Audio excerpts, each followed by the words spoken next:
In August 1974, a 25-year-old woman named Michelle set out on a 3-day hiking trip to the mountains near Crested Butte, Colorado. She was accustomed to traveling alone, capturing photographs of the breathtaking landscapes the vast American wilderness had to offer. But this time, she never returned home to develop her film. Although the investigation into her disappearance was limited, the residents of Honan, Michelle's hometown, never stopped wondering what had become of the woman with braided hair who had gone backpacking in the 1970s. In 1992, a county detective decided to reopen the case, driven by a strong intuition that it could finally be solved. Realizing she needed expert help, she reached out to NecroSearch International, a team of archaeologists and scientists specializing in the recovery of human remains. These dedicated volunteers worked without pay, motivated purely by the pursuit of truth. They were aware that years earlier, a lock of Michelle's hair had been discovered, indicating she had been in a specific patch of land on the mountain's northern slope. At an elevation of 3,000 meters in August of that same year, volunteers from NecroSearch combed the area. During the search, geologist Celia Ambrest stepped away briefly to relieve herself, only to notice a sudden glint of light. On closer inspection, she realized it was a gold tooth, still attached to part of a skull. The memory of the detectives was instantly triggered.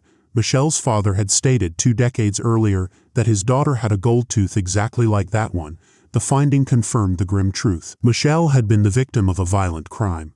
The next challenge was to identify her killer. Investigators already had their sights set on a prime suspect, someone with a history of criminal behavior and numerous accusations against him. His name was Roy Melanson, born on February 13, 1937 in Broussard, Louisiana.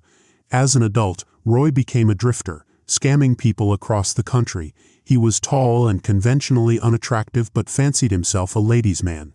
In reality, he seduced women through deceit and manipulation. His dark side emerged in August 1972 when he attacked a woman named Catherine Au. The encounter began when he offered to help her change a flat tire. It quickly turned violent. Catherine tried to defend herself, but Roy overpowered her and beat her repeatedly. Following that assault, Roy continued his criminal streak, committing theft and sexual assault in the counties of Orange and Jefferson, Texas. Eventually, he was sentenced to 12 years in prison for those crimes. However, incarceration did not stop him. While in a Texas prison, Roy reportedly murdered a fellow inmate, though no definitive records confirm the incident. What is certain is that he served only half of his sentence before being released, free once more and seemingly determined to take his criminal activities even further. Good evening and welcome to Tale Tracks. Enita Phi Annie Andreus was 51 years old in 1970. In her youth, she had been crowned beauty queen of her local county fair. A single mother, Enita worked 2 jobs to provide a better life for her son. One job was at the Napa State Hospital, and the other was at her family's establishment, the Fiani's Cocktail Lounge, which she had inherited along with her siblings. After the death of their father, Enita was last seen alive by her sister Muriel on the night of July 10, 1974. That evening, Enita had been working at her family's bar. Once the last customers had left, she stayed behind to clean up before heading home. However, a strange man was still loitering outside the premises, behaving suspiciously. That man was none other than Roy Melanson. The next morning, Muriel entered the bar and was confronted with a horrific scene. Her sister's lifeless body lay in a pool of blood on the floor. Enita's clothes were torn, clear signs that she had been the victim of a sexually motivated crime. Muriel immediately called the police and the body was transported to the coroner's office. The forensic report revealed a brutal assault. Enita had been sexually violated, stabbed 13 times with a screwdriver, and her throat had been slashed.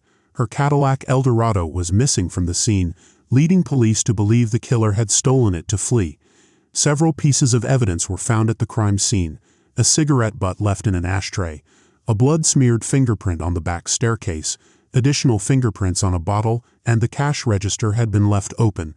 Despite this abundance of clues, the authorities were unable to identify the perpetrator. This failure gave Roy Melanson the confidence to strike again.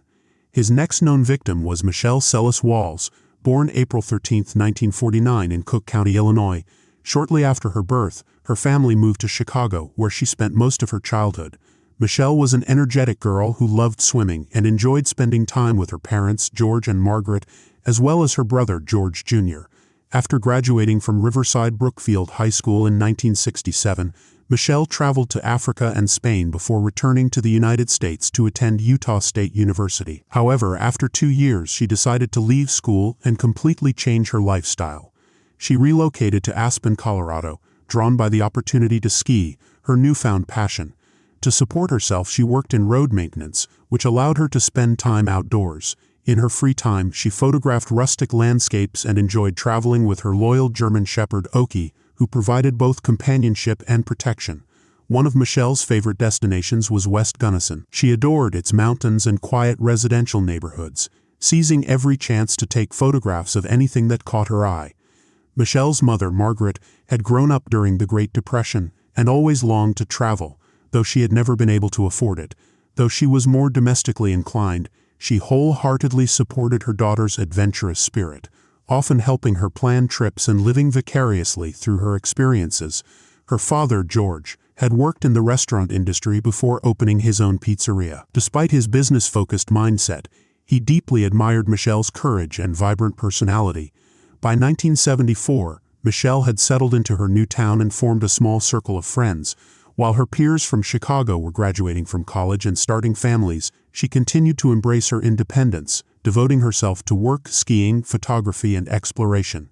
Michelle was an avid skydiver and often embarked on solo backpacking trips, yet no matter where she traveled, she always found a way to call her parents, sometimes almost daily. The phone bills she and her mother Margaret racked up were often considerable. By that time, Michelle was 25 years old and working as a freelance photographer, hoping to eventually make it her full-time profession. She especially enjoyed photographing children and had recently begun exploring landscape and nature photography. In August 1974, Michelle told her parents she planned to go hiking alone with her dog in the Rocky Mountains. Although her parents were used to her independent travels, it was highly unusual for her not to check in with them. As the days passed without a single phone call from Michelle, alarm bells began to ring. Margaret and George reported her disappearance to the police, but authorities initially refused to take action. They argued that Michelle was an adult, and a few days without contact shouldn't necessarily be considered suspicious. However, Margaret insisted that her daughter would normally call as often as 3 times a day. For her to suddenly fall silent was not only uncharacteristic, it was deeply concerning. Margaret feared something terrible had happened, perhaps even murder. Eventually, the police agreed to take the report seriously and launched a search effort. Teams combed the mountainous terrain on foot, in trucks, on horseback, and even by air. But they found no trace of Michelle or her vehicle, a red Mazda pickup. The first real lead surfaced not long after. Chuck Matthews, a ranch owner, contacted the authorities to report that he was certain Michelle had offered him and another man a ride. The man with him had introduced himself only as Roy, and Chuck had met him just days earlier at the Columbian Bar, located off a rural road near Gunnison. On August 30th, the 2 men had set out on a road trip to visit someone who allegedly owed Roy money. However, their vehicle broke down en route. That's when Michelle happened to drive by in her Mazda truck and offered them a lift. Chuck accepted.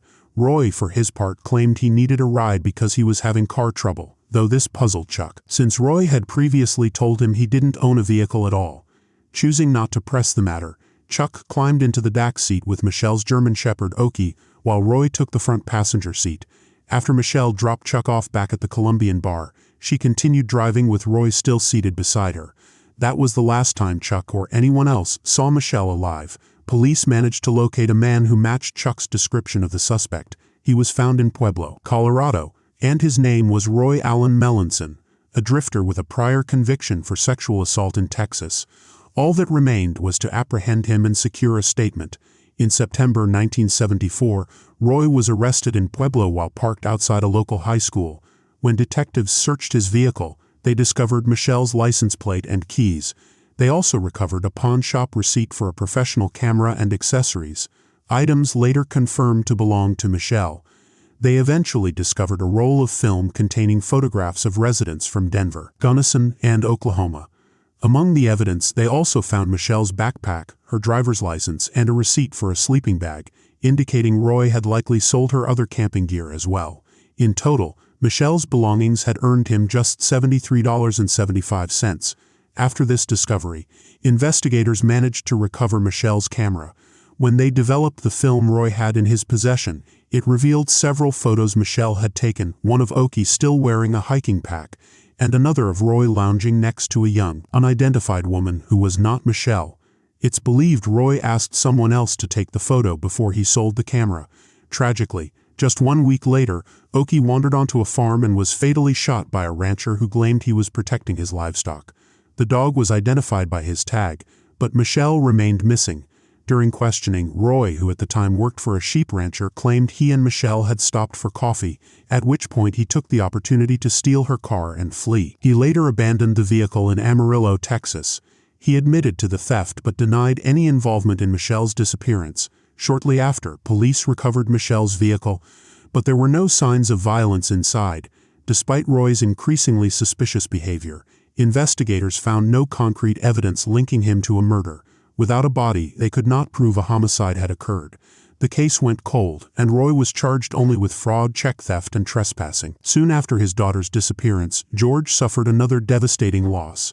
His wife, Maggie, had frequently expressed that she couldn't bear life without Michelle. One morning, George awoke to find her lifeless beside him. She had taken her own life by consuming nearly an entire bottle of barbiturates. In her farewell note, she requested that if Michelle's remains were ever found, she be buried beside her. In 1975, Roy was extradited to Texas to stand trial for sexual assault. He was sentenced to life in prison, though the sentence was later reduced. He was released again in March 1988. Far from reformed, he began preparing to claim another victim. Pauline Klump, 51, was renting a house from Roy, living there with her ex-husband and his new partner in the Port Estates area of Port Arthur, Texas. One day in 1988, she asked Roy to help her fix the air conditioning and to pick up a television she had purchased. Pauline and Roy were last seen together that day, and after that, she mysteriously vanished. At the time, Pauline's ex-husband was out of town for work, staying in a hotel in Galveston. However, he regularly checked in to ensure she was okay. After several days without hearing from her, he returned home, only to be met with a chilling scene. A pot of stew had been left simmering on the stove, seemingly for days, but there was no sign of Pauline. 4 days after her disappearance, her car was discovered behind a grocery store, with the television Roy was supposed to help move still inside. Detective Scott Gaspard, who led the investigation into Pauline's case, stated, "From the very beginning, Roy was considered the prime suspect in the disappearance of the young woman. However, he was never arrested, and the case was eventually shelved and left unresolved." A few months after Pauline's disappearance, Roy traveled to Walker, a small town east of Baton Rouge, Louisiana. On August 5, 1988, while at a laundromat, he overheard a conversation that piqued his interest. Charlotte Sauerwin, a 24-year-old woman, was speaking about how long it was taking her fiancé, Vincent Legend, to save enough money to purchase land for their future home. At that moment, Roy inserted himself into the conversation, introducing himself as a land developer with an affordable and appealing offer. Charlotte chatted amicably with the man she believed to be a kind and trustworthy businessman. But once the laundromat emptied, Roy made his move. He attacked, assaulted, and brutally tortured Charlotte before ultimately taking her life. Afterward, he tied a strap around her neck and dragged her body near a shed where he abandoned it. A month later, the Livingston Parish Police in Louisiana discovered Charlotte's body. Forensic analysis revealed she had been subjected to extreme physical abuse. Despite the presence of such a dangerous predator in the area, it would take something even more alarming to finally draw law enforcement's full attention to Roy, and that wouldn't happen for many years. Meanwhile, Michelle's disappearance remained an unsolved mystery. In June 1979, 5 years after she went missing, a couple and their friends found a pair of sun-bleached braided pigtails less than a mile from their cabin. Michelle was known to wear her hair in that style, so the police preserved the hair strands in hopes of analyzing them once her DNA became available. In 1989, police investigator Katie Harrelan reopened the case. The more she examined it, the more convinced she became that it could be solved. Speaking to the Associated Press, she revealed that she had sent in hair samples from Michelle's brush for comparison with the recovered braids. The analysis found a close match, but the discovery offered no new leads regarding Michelle's whereabouts or the identity of her presumed killer. In 1992, Harrelan contacted NecroSearch International, a team of scientists and forensic experts specializing in body recovery, known for volunteering their expertise in pursuit of justice. They examined the vegetation entangled in Michelle's hair and determined that the body had likely been located at an elevation of approximately 3,000 meters, specifically on the northern slope of the mountain. In August of that same year, NecroSearch deployed a team to the suspected site. During the operation, geologist Cecilia Ambrest briefly stepped away to relieve herself, only to spot a glint of light. She had stumbled upon a gold tooth, still attached to part of a skull, bleached white by the sun. The cold case unit immediately recalled that 2 decades earlier, Michelle's father had told police that his daughter had received a gold dental implant. Investigators reviewed Michelle's dental records and confirmed that the gold tooth matched her medical history and DNA. Shortly afterward, additional skeletal remains were discovered down a slope. The body appeared to have been dumped there. DNA analysis confirmed that these remains also belonged to Michelle. The NecroSearch team went on to find fragments of her clothing, including a pair of jeans with a zipper that appeared to have been violently torn, as well as, among the recovered items, investigators found the interior of a backpack and a hiking boot containing bone fragments and a human foot. Forensic analysis confirmed that all the evidence belonged to Michelle. Lastly, they examined a hairbrush found inside her backpack, which held long strands of hair tangled in its bristles.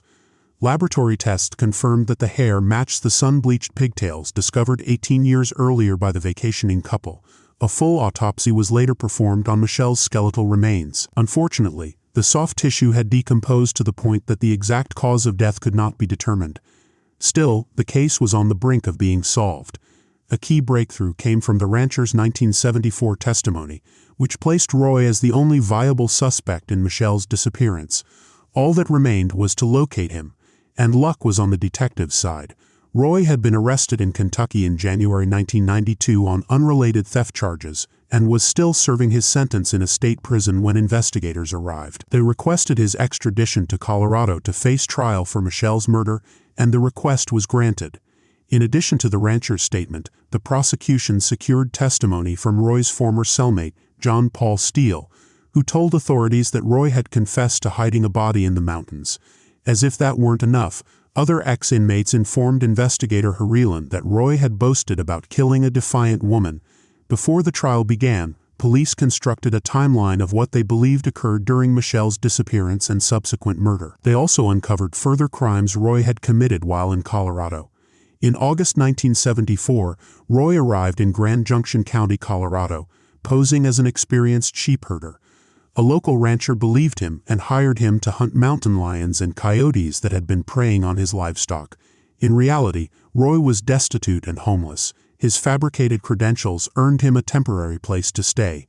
Roy performed very little work, especially after meeting a woman named Lucille Burton and her 5 daughters. Lucille's husband was away in Pueblo, while she and her children vacationed in a remote cabin.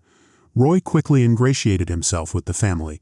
On one occasion, he took one of the girl's friends on a horseback ride. When the girl returned to the Burton cabin, she was quiet and visibly disturbed. During the later investigation, it was revealed that Roy had sexually assaulted her during that ride. Eventually, Roy was fired from the ranch for failing to perform his duties. He then moved in with the Burtons and began spending a disturbing amount of time with Lucille's 14-year-old daughter, Sally. Over the following weeks, Roy repeatedly assaulted her. On August 29th, Roy visited the Columbian Bar and struck up a conversation with Chuck Matthews, a local ranch worker. He claimed to own a cabin with horses and asked Chuck for help in dealing with some supposed bear trouble. Chuck agreed. They drove in Chuck's vehicle to what Roy said was his cabin, but instead of dealing with any bears, the 2 men simply fell asleep there. The next day, Roy told Chuck that the horses actually belonged to another man who had rented them but never returned. Roy asked Chuck to drive him to that man's house to collect the horses and retrieve some money he was allegedly owed. During the trip, the 2 men stopped at a bar for drinks. At that point, Roy claimed he couldn't remember where the cabin was located. Soon after, Chuck's vehicle broke down. Roy exited the car, rifle in hand, allegedly to hunt bears. But then his behavior took a different turn. In Chuck's opinion, Roy had likely been planning to kill him. After they returned to the road, they encountered Michelle, who was driving back from a solo backpacking trip. She was excited about an upcoming opportunity in North Carolina, where she had secured her first job as a professional photographer. But first, she needed to return to Gunnison. That's when she spotted a broken-down car on the side of the road, with 2 men standing beside it. She offered both a ride. After dropping Chuck off at the Colombian bar, Michelle continued driving with Roy. From that moment on, she was never seen again. Based on forensic evidence, investigators believe that once Roy had Michelle alone in the vehicle, he forced her to pull over and let her dog out. He then attempted to initiate a sexual encounter, but Michelle resisted. At that point, Roy attacked her. Although the exact weapon was never determined, the tearing of her clothing suggested she had been sexually assaulted. He then killed her and discarded her body by throwing it down the mountainside. Her skeletal remains were discovered in the very position in which her body had landed. With Michelle gone, no one reported her car missing, so Roy used it freely without fear, at least until police began questioning him. In September 1993, the trial of Roy Melanson began. The defendant refused to attend court because he did not want to wear an electronic belt designed to prevent escape. The prosecution's case relied heavily on forensic evidence, especially the hair samples recovered from the victim's scalp.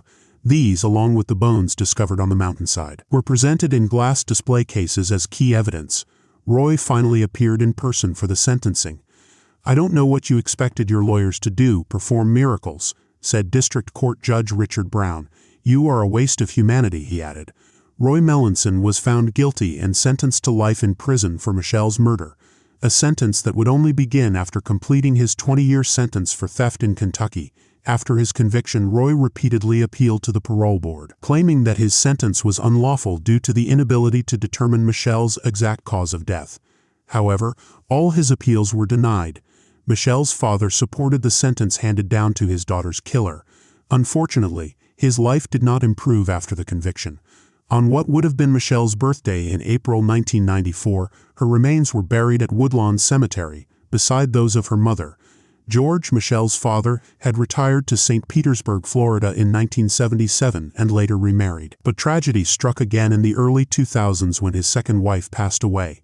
As if that weren't enough, on January 13, 2006, the Wallace family suffered yet another blow.